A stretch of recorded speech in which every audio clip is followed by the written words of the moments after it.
ওই গো গিন্নি, চান করে তো মাথা মোছা হয়ে গেল। আজ কি দুমুঠো ভাত পাবো না নাকি? দিচ্ছি দিচ্ছি, এক্ষুনি দিচ্ছি।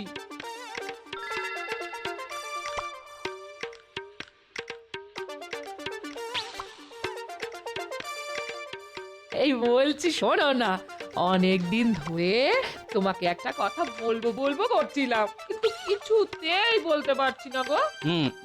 কি কথা? চটপট বলে ফেলো। বলছিলাম কি, আমাকে একটা সুন্দর দেখে নাকের নথ গড়িয়ে দাও না গো। কতদিনের ইচ্ছে একটা সুন্দর ঝুমকো নাকে নথ পরবো। আয়, ওই শুরু হয়ে গেল। এমনিতেই মাসের শেষ, তার উপর এখন বায়না।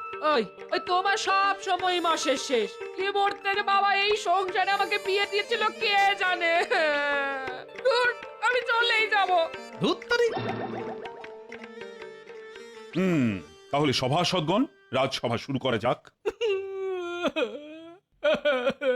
কি গোপাল, কাঁদছো কেন তুমি?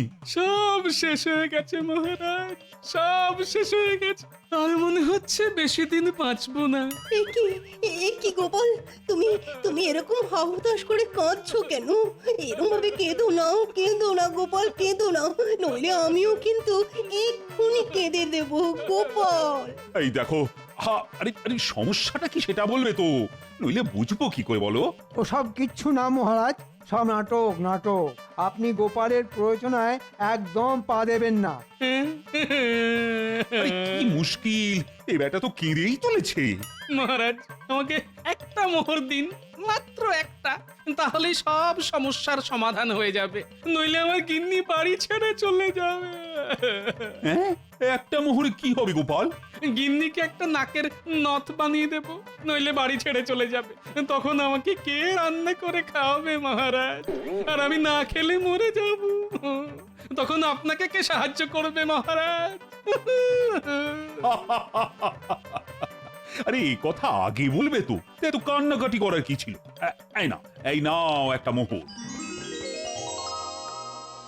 ঠিক বেটা পটিয়ে পাটিয়ে মহারাজের কাছ থেকে একটা মোহর বাগিয়ে নিল। হ্যাঁ, মন্ত্রী, কখনো কারো ওপর হিংসে করো না, তাহলে কিন্তু আখেরে তোমারই ক্ষতি হবে। গোপাল আমার রাজসভার সদস্য, আরেকজন রাজা হিসেবে তার রাজসভাসদের বিপদের সময় পাশে দাঁড়ানোটা আমার কর্তব্য। তাহলে মহারাজ আমাকে 1000 মোহর দিন, গিন্নিকে হীরের গয়না গড়িয়ে দেব। ওই তো তোমার হিংসে শুরু হয়ে গেল তো। হিংসে নয় মহারাজ, প্রয়োজন প্রয়োজন। গোপালের গিন্নির যদি নাকের নথ প্রয়োজন হয়, তাহলে আমার গিন্নিরও হীরের গয়না প্রয়োজন। মন্ত্রীমশাই, ওটা প্রয়োজন নয়, ওটা বিলাসিতা। গোপাল একদম ঠিক কথা বলেছে। হ্যাঁ মন্ত্রী, তুমি প্রয়োজন আর বিলাসিতার মধ্যে পার্থক্যটা বুঝতে শেখো। বেটা বেঁটেটার জন্য মহারাজের এত দরদ যেন একেবারে উথলে উঠছে, দেখলেও গা জ্বলে যায়। না, এর একটা বিহিত করতে হবে। যত অবিচার আমার জন্যে আর সুবিচার গোপালের জন্যে, এমন একটা চাল দেব মহারাজ কেঁদেও কুল পাবে না। কি হয়েছে বলো না, তখন থেকে এসে থেকে বিড়বিড় বিড়বিড় করে যাচ্ছ। মাথাটা কি তোমার খারাপ হলো নাকি? আমার মাথা খারাপ হয়নি, তবে একজনের মাথা খারাপ হবে। কার মাথা খারাপ হবে গো? মহারাজের মাথা। এমন একটা চাল ভেবে রেখেছি যে মহারাজ দিশেহারা হয়ে যাবে।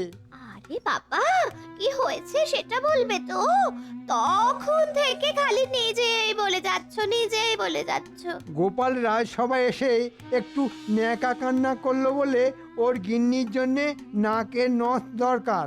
মহারাজ দরদে উছলে উঠে 1 মোহর ধরিয়ে দিলেন, আর আমি বললাম আমার গিন্নির হীরের হার দরকার। মহারাজ আমাকে কাঁচকলাও দিলেন না। এটাই তো চিরকালের নিয়ম গো। গোপাল মহারাজের কাছে এসে মিষ্টি মিষ্টি করে কথা বলে আর আয়েশ করে পায়েস খেয়ে চলে যায়, আর তুমি হাঁ করে তাকিয়ে থাকো। তোমার দ্বারা কিছুই হবে না।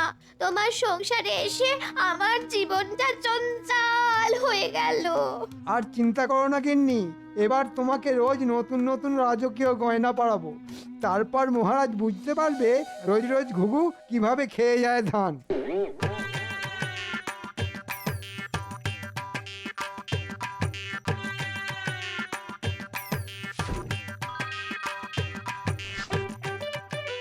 তাহলে শেখরা, তোমার হিসেব মিটে গেল। হ্যাঁ গোপাল দাদা। আচ্ছা তোমাকে একটা কথা বলি, বলছি যে এই নকশার নথটা গিন্নির পছন্দ হবে তো? পছন্দ হবে না মানে হতেই হবে। এটা এটা রাজা বাদশার বাড়ির নকশার আদলে বানানো নথ। বেশ কয়েক বছর আগে কৃষ্ণনগরের রানীমার জন্য এইরকম একটা নথ বানিয়েছিলাম। পছন্দ হলেই রক্ষে। ঠিক আছে শেখরা, আসি তাহলে। হ্যাঁ গোপাল দাদা, এসো এসো। দূর নিকুচি করেছে এই পোড়ার কপাল সংসারের। আর থাকবো না, এই আমি বাপের বাড়ি চলে যাব, আর আসবো না এই পোড়া কপালের সংসারে ফিরে। কই গো গিন্নি, খেতে দাও। উনুনে ভাতের হাঁড়ি চাপানো আছে, পেরে খেয়ে নাও। আর আজকের পরে অন্য একটা রান্না করার লোক দেখে নিও, আমি চললাম। এই মরেছে, তুমি সত্যি সত্যি চললে বুঝি? কেন কেন বুঝতে পারছো না নাকি? হ্যাঁ, নিজের মতো নিজে থেকো, আর আমার কিচ্ছু চাই না, কিচ্ছু না। বিয়ের আগে বাপের বাড়িতে যেমন ছিলাম, এখন গিয়ে ঠিক তেমনই থাকবো। হ্যাঁ এসো তাহলে। দুগ্গা দুগ্গা, আমি তাহলে এই নাকের নথটা শেখরাকেই ফেরত দিয়ে আসি। কি আর হবে, যার জন্য আনলাম সেই চলে যাচ্ছে। কি বললে? এই নাকে নথ এনেছো? এই সত্যি এনেছো? এই কই কই দেখি দেখি দেখি। এই বলনি তো। ও মা, কি সুন্দর নাকের নথ। তুমি আগে বলবে তো, আমার জন্য নথ কিনে এনেছো। খামোকা আমার সাথে হেয়ালি করো। হ্যাঁ, এই মরেছে, আমি কখন আবার বললাম নাকের নথ আনিনি? তুমি খুব ভালো, খুব। এই দাঁড়াও, তোমার জন্য ভাত বেড়ে দিচ্ছি, মুখ হাত ধুয়ে বসো। গিন্নি, ও গিন্নি, আজকে দুপুরে কি রান্না করেছো গিন্নি? সর্ষে ইলিশ করেছি, আর ইলিশের মাথা দিয়ে কচুর শাক। দুপুরের খ্যাটনটা জমে যাবে।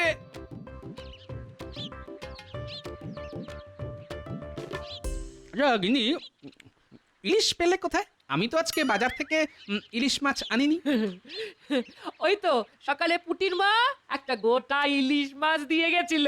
পুটির বাবা নাকি আজকে নদীতে মাছ ধরতে গিয়ে কয়েকটা ইলিশ মাছ পেয়েছে জানো, তাই আমাদেরকে একটা দিয়ে গেল। বাহ বাহ বাহ, বেশ বেশ বেশ। জানো তো গিন্নি, তোমার এই নথ কেনার জন্য আজকে মহারাজ আমাকে একটা মোহর দিয়েছেন। আমি অনেক কান্নাকাটি করেছিলাম তো। উমা, তাই নাকি? হ্যাঁ, তাহলে তুমি এক কাজ করো, তুমি কালকে বাজার থেকে ইলিশ মাছ এনো। হ্যাঁ, কেন কেন, আমি ইলিশ কিনতে যাব কেন? না, আসলে তাহলে কালকে একটু বেশি করে সর্ষে ইলিশ রান্না করব। তুমি সময় করে দুপুরে খাওয়ার আগে মহারাজের জন্য দিয়ে এসো। হ্যাঁ, ও আচ্ছা আচ্ছা আচ্ছা, ঠিক আছে ঠিক আছে।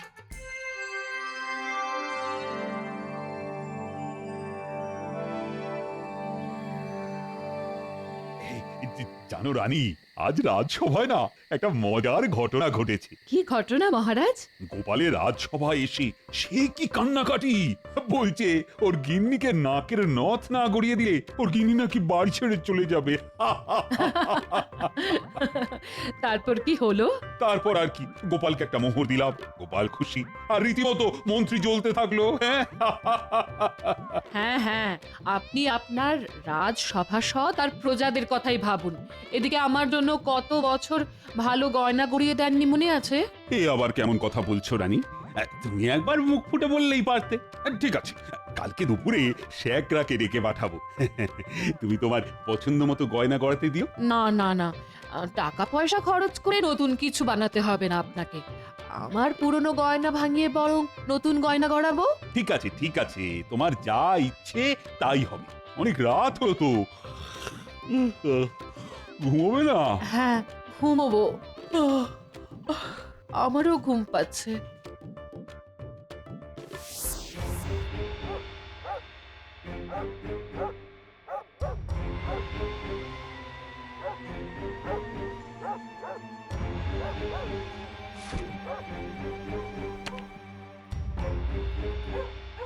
কি মন্ত্রী মশাই, আজকে এত রাতে আমাদেরকে ডাকলেন? কোনো কাজ আছে নাকি? শোন, এতদিন তোদেরকে দিয়ে যা কাজ করিয়েছি ওসব চুনোপুটি কাজ, কিন্তু আজকে যে কাজটা করাবো সেটা করতে পারলেই রাঘব বোয়াল। হ্যাঁ, আমরা কি ওই ঝুড়ি কোদাল নিয়ে বোয়াল মাছ ধরবো মন্ত্রী মশাই? তার নামটাই শুধু ঘটা, কিন্তু তোর ঘটে এতটুকু বুদ্ধি নেই। আপনি আমাকে বলুন মন্ত্রী মশাই, আমি সব ব্যাপারটা একাই সামলে নেব। না, এই কাজ একা একা করতে পারবি না, তোদের দুজনকেই করতে হবে। আর করতে পারলে তোদের আর ভবিষ্যতে কোনো কাজই করতে হবে না। সারা জীবন এই কাজের ওপর ভিত্তি করেই রোজগার হতে থাকবে। কি কাজ বলুন মন্ত্রী মশাই? কোনো চিন্তা করবেন না মন্ত্রী মশাই, ঠিক কাজ হয়ে যাবে। হ্যাঁ, আচ্ছা, আমার এই সীতাহারটা খুব পছন্দ, আর এই কানের দুলটা। এই সীতাহারটা মোটামুটি 5 ভরি হবে, আর ওই ঝুমকো কানের দুলটা 3 ভরি, তাহলে মোট হলো গিয়ে 8 ভরি। হিসেব করলে 8 গুণ। আমি আপনাকে আমার পুরনো 8 ভরির গয়না দেব, আপনি ওটা ভেঙে এগুলো গড়িয়ে দিন, আর আপনার যা মজুরি হয় সেটা নিয়ে নিন। আচ্ছা, ঠিক আছে। তুমি এখানেই বসো, আর আমি পুরনো গয়নাগুলো নিয়ে আসছি।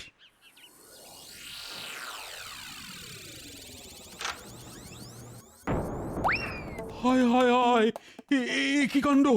অর্ধেক সিন্ধুক তো ফাঁকা। ভগবান! রানী, ও রানী, এদিকে এসো। কি হলো? কি হলো মহারাজ?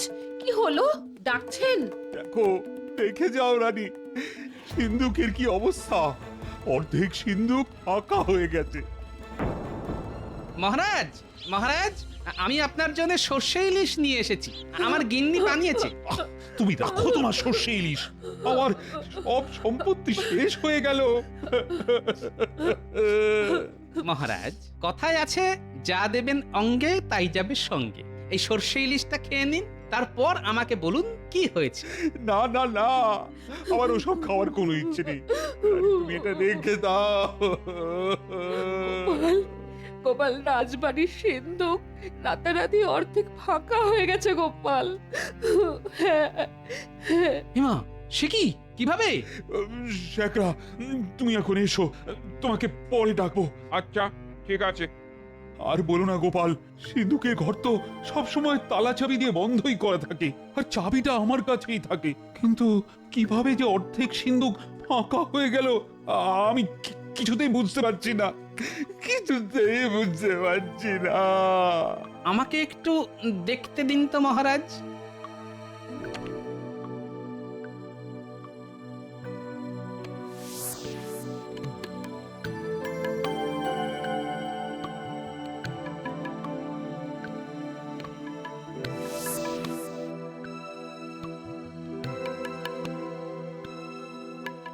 দেখো না, দেখো গোপাল, ঘরে অন্য কোনো জানলাও নেই যে জানলা ভেঙে ঘরে ঢুকবে। আমি তো কিছুই বুঝতে পারছি না। কোথাও তো কিছু আছে, নইলে চোরেরা ঢুকলো কিভাবে? আরে আমি তো সেটাই বুঝতে পারছি না। রাজবাড়িতে যখন তখন কেউ ঢুকতে পারে না, সব সময় প্রহরীরা পাহারা দেয়। একেই বলে বজ্র আটনি ফস্কা গেরো। গোপাল, ও গোপাল, তুমি এসব বলো না, আমার খুব কান্না পাচ্ছে। রাজবাড়ির কত গয়নাগাটি, মোহর, তার অর্ধেক চুরি হয়ে গেল, আর তোমার আনন্দ হচ্ছে। না না না, তা নয়, তা নয়, আমি এমনিই বলছিলাম আর কি। দাঁড়ান দাঁড়ান, আগে চারিদিকটা ভালো করে দেখি। না, কোথাও তো কিছু দেখতে পাচ্ছি না। তাহলে চোর এলো কখন আর গেলই বা কখন? মহারাজ, মহারাজ, এই ঘরের মেঝের ওপর তো গালিচা পাতা, সব জায়গায় একই রকম আওয়াজ। কিন্তু এখানটা দেখুন, দেখুন, হ্যাঁ হ্যাঁ, এখানটা, এই কোণের দিকটা দেখুন, একটু অন্যরকম আওয়াজ মনে হচ্ছে না? তাই তো, এই গালিচাটা তোলো। কি এখানে ঢাকনা কিসের? এ তো মনে হচ্ছে নিচে রাস্তা আছে মহারাজ। এ কি? এ তো সুড়ঙ্গ, গভীর সুড়ঙ্গ। কি করে সম্ভব? এত বড় ষড়যন্ত্র কার? আমি ছাড়বো না গোপাল, যে এই কাজ করেছে আমি তাকে মেরেই ফেলবো। মহারাজ, মহারাজ, এত উত্তেজিত হবেন না মহারাজ। একটা কথা শুনুন, সুড়ঙ্গ যখন এখানে শেষ হয়েছে, তাহলে এর শুরুও আছে। আমাদের যেখানে শুরু হয়েছে তার কাছাকাছি অপেক্ষা করতে হবে, কারণ যে চোর চুরি করেছে সে পুরো সিন্ধুক ফাঁকা করতে পারেনি। সে নিশ্চয়ই বাকি সম্পদের লোভে আবার আসবে, আর তখনই দফাপাত। সাবাস গোপাল, সাবাস। তারপর বেটাদের আড়ং ধোলাই। কিন্তু মহারাজ, আমাদের এই ব্যাপারটা 5 কান করলে হবে না, আর একটা কাজ করা যেতে পারে। কি কাজ? সাবাস। আমি শুধু তাহলে একজন প্রহরীকে সুড়ঙ্গের উৎসের কাছাকাছি বাইরে গিয়ে অপেক্ষা করতে বলবো, আর যখনই চোরেরা এখানে ঢুকবে তখনই খবর, আর তারপর ঠিক আছে মহারাজ, তাহলে আমার কথা মতন পুরো ব্যাপারটা সাজিয়ে ফেলুন। হ্যাঁ হ্যাঁ হ্যাঁ, এক্ষুনি করছি, এক্ষুনি। এখন শুধু অপেক্ষা, আর তারপর শাস্তি।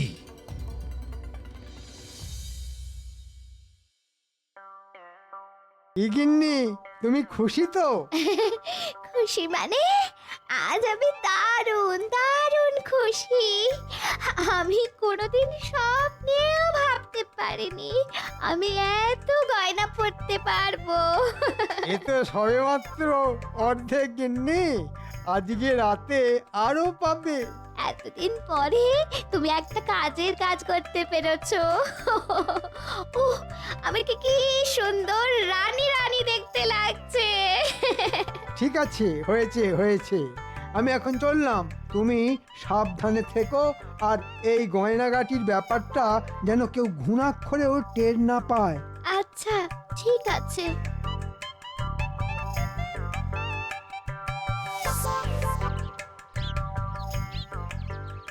শোন, কালকে রাতে তো অর্ধেক কাজ হয়ে গেছে, আজকে রাতে বাকিটা করে ফেলতে হবে। কিন্তু আমাদের বকশিসটা? এই নে। হ্যাঁ, এ কি মন্ত্রী মশাই, এত বড় দুঃসাহসিক কাজ করে এই এই একটা মাত্র মোহর? এখনো কাজ তো তোদের শেষ হয়নি। কাজ হয়ে গেলে আমি তোদেরকে টাকা পয়সা ভরিয়ে দেব। তারপর আমরা সবাই এ রাজ্য থেকেই চলে যাব সোজা বিদেশে। ঠিক আছে মন্ত্রী মশাই, আপনার কথা মতো কাজ হয়ে যাবে।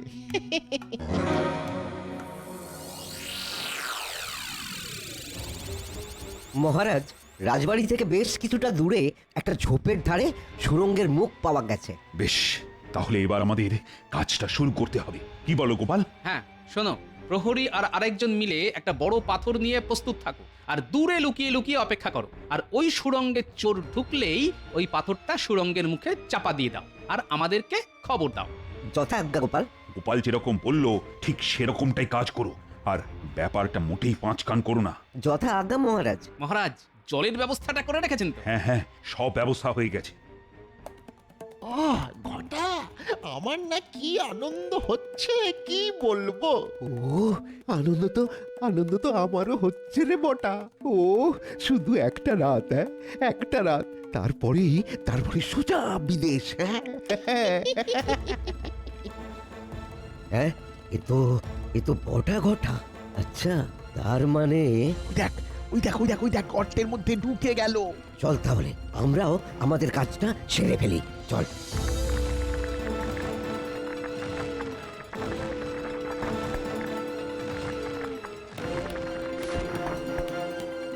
মহারাজ, মহারাজ, চোর ঢুকেছে। কে চোর? বটার ঘটা। আপনি কাজ শুরু করে দিন। হ্যাঁ, আর তুমি যাও গোপালকে ডেকে নিয়ে এসো। একিরে ঘটা, সুরঙ্গের ভিতরে জল আসছে কোথা থেকে? কিছুই তো বুঝতে পারছি না রে। হ্যাঁ, জলটা তো মনে হচ্ছে ওই সিন্ধুকের ঘর থেকে আসছে। ওরে, তার মানে আমাদের পরিকল্পনা মহারাজ ঠিক বুঝতে পেরেছেন। পালা পালা ঘটা, পালা।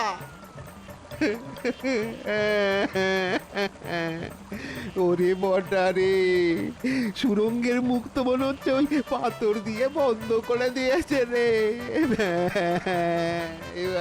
এবার আমাদের কি হবে রে বটা? ওরে ওরে, ডুবে যাচ্ছি রে। ওরে, ও ওই ঘর থেকে আলো আসছে।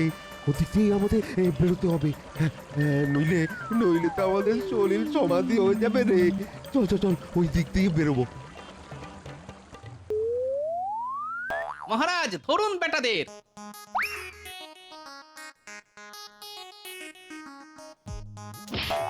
সেনাপতি তুমি এদের আচ্ছা করে মুগুর ধোলাই দাও। ওটা মহারাজের সঙ্গে চক্রান্ত। কত সাহস! সিন্ধুকের অর্ধেক সম্পত্তি হাওয়া করেছে, আজকে আরো অর্ধেক হাওয়া করার চক্রান্ত। দিন আচ্ছা সে ধোলাই দিন। আরে আরে আমাদেরকে এত মারছেন কেন? ওরে বাপ রে, সব ষড়যন্ত্র তো ওই মন্ত্রী মশাইয়ের। ওনার কথাতেই তো আমরা এই কাজগুলো করেছি।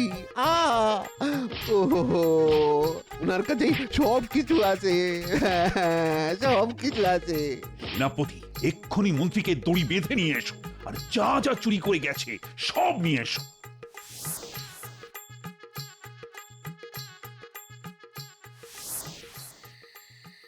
এবার এক কাজ করো, এদের তিনজনকেই একসাথে সুড়ঙ্গের ভেতরে ঢুকিয়ে দাও। একদিক পাথর চাপা দিয়ে বন্ধ করা আছে, আরেক দিকেও পাথর চাপা দিয়ে দাও। মহারাজ ভুল হয়ে গেছে মহারাজ, আমাকে আমাকে ক্ষমা করে দিন না লক্ষ্মীটি আর কোনোদিন করবো না। চলুন মন্ত্রী মশাই, আজ থেকে সুড়ঙ্গতেই থাকবেন, চলুন। হ্যাঁ, আর কোনোদিন করবো না, আর কোনোদিন করবো না। ধন্যবাদ গোপাল, ধন্যবাদ। তোমার জন্য আজ আমি আমার সমস্ত হারানো সম্পত্তি ফিরে পেলাম। এই নাও তোমার উপহার। সত্যি গোপাল, তোমার বুদ্ধির তুলনা নেই, সত্যি। ধন্যবাদ মহারাজ। ওরে বাবারে মরে যাব, বিশ্বাস করুন মরে যাব। গোপালের জন্যে এবারেও ধরা পড়ে গেলাম।